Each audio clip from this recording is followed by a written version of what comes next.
Puji dan syukur atas kehadiran Tuhan Yang Maha Kuasa, di mana pada hari ini kami dapat menyelesaikan makalah Pendidikan Kewarganegaraan, di mana makalah kami berjudul Pancasila sebagai Ideologi Bangsa.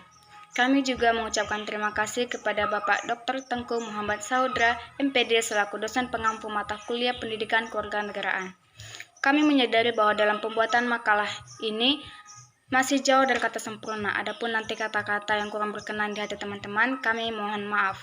Kami menerima berbagai masukan ataupun saran teman-teman.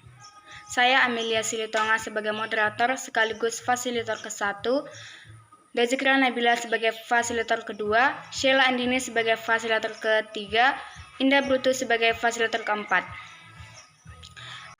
Arti Pancasila sebagai ideologi bangsa. Indonesia sebagai negara yang mempunyai dasar negara, yaitu Pancasila, yang memiliki arti sebagai ideologi negara. Bagi bangsa Indonesia, Pancasila merupakan pandangan hidup bangsa dan negara Indonesia. Ideologi berasal dari kata Yunani, yaitu ideo yang berarti melihat, atau ide yang berarti raut muka, perawakan, gagasan, dan logi berarti tujuan. Ideologi suatu bangsa juga menjadi pandangan dan pegangan hidup masyarakatnya. Pancasila haruslah bersifat universal, mencakup segala macam-macam nilai sosial dan budaya Indonesia, serta menjadi orientasi dalam hidup masyarakat. Materi selanjutnya akan disampaikan oleh fasilitator kedua. Nama saya Zikra Nabila, NIM 190203 059. Saya akan membacakan bagian perjalanan Pancasila sebagai ideologi dari masa ke masa. Berawal dari sidang pleno BPU PKI pertama yang diadakan pada tanggal 28 Mei 1945 hingga 1 Juni 1945. Ketika itu, Dr. Rajiman Widioningrat dalam pidato pembukaannya selaku Ketua BPU PKI mengajukan pertanyaan kepada seluruh anggota sidang mengenai dasar negara apa yang akan dibentuk untuk Indonesia. Pertanyaan ini menjadi persoalan paling dominan sepanjang 29 Mei sampai 1 Juni 1945. Melihat pada perkembangan perumusan Pancasila sejak 1 Juni sampai 18 Agustus 1945, dapat diketahui bahwa Pancasila mengalami perkembangan fungsi. Yang kedua, pada era Orde Lama, dinamika perdebatan ideologi paling sering dibicarakan oleh kebanyakan orang. Tampak ketika akhir tahun 1950-an, Pancasila sudah bukan lagi merupakan kompromi atau titik temu bagi semua ideologi, dikarenakan Pancasila telah dimanfaatkan sebagai senjata ideologis untuk melegitimasi tuntutan Islam bagi pengakuan negara atas Islam sebagai senjata ideologis untuk melegitimasi tuntutan Islam. 3. Pada masa demokrasi terpimpin pun ternyata tidak semulus yang diharapkan. Periode labil ini justru telah membubarkan partai Islam terbesar, Masyumi, karena dianggap ikut andil dalam pemberontakan regional berideologi Islam. Bahkan Soekarno membatasi kekuasaan partai politik yang ada serta mengusulkan agar rakyat menolak partai-partai politik karena mereka menentang konsep musyawarah dan mufakat yang terkandung dalam Pancasila. Sekian penjelasan dari saya. Terima kasih.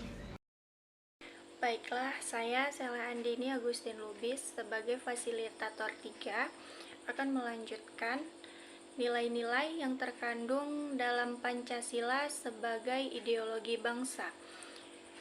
Nilai-nilai Pancasila yang terkandung di dalamnya merupakan nilai-nilai ketuhanan, kemanusiaan, persatuan, kerakyatan, keadilan. Merupakan nilai dasar bagi kehidupan kewarganegaraan, kebangsaan, dan kemasyarakatan.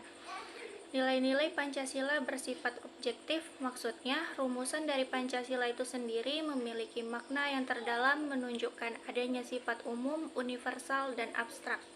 Kemudian inti dari nilai Pancasila akan tetap ada sepanjang masa dalam kehidupan bangsa Indonesia. Pancasila dalam pembukaan Undang-Undang 1945 merupakan sumber dari segala sumber hukum di Indonesia. Nilai-nilai Pancasila bersifat subjektif bahwa keberadaan nilai-nilai Pancasila itu terlekat pada bangsa Indonesia itu sendiri. Karena nilai-nilai Pancasila timbul dari bangsa Indonesia. Nilai-nilai Pancasila merupakan pandangan hidup bangsa Indonesia. Baiklah, di sini saya Indah Brutu dengan NIM 220203049. Di sini saya akan menjelaskan fungsi Pancasila sebagai ideologi bangsa. Sebagai ideologi, yaitu selain kedudukannya sebagai dasar kesatuan Republik Indonesia, Pancasila berkedudukan juga sebagai ideologi nasional Indonesia yang dilaksanakan secara konsisten dalam kehidupan bernegara. Sebagai ideologi bangsa Indonesia, yaitu Pancasila sebagai ikatan budaya kultural bond yang berkembangan secara alami dalam kehidupan masyarakat Indonesia, bukan secara paksaan, atau Pancasila adalah sesuatu yang mendarah daging dalam kehidupan sehari-hari bangsa Indonesia. Sebuah ideologi dapat bertahan atau pudar dalam menghadapi perubahan masyarakat tergantung daya tahan dari ideologi itu. Menurut Dr. Alfian, fungsi Pancasila sebagai ideologi bangsa yaitu 1. Memperkokoh persatuan bangsa karena bangsa Indonesia adalah bangsa yang majemuk. Yang kedua, mengarahkan bangsa Indonesia menuju tujuannya dan menggerakkan serta membimbing bangsa Indonesia dalam melaksanakan pembangunan. Yang ketiga, memelihara dan mengembangkan identitas bangsa dan setia sebagai dorongan dalam pembentukan karakter bangsa berdasarkan Pancasila. Yang keempat, menjadi standar nilai dalam melakukan kritik mengenai keadaan bangsa dan negara. Sekian dan terima kasih.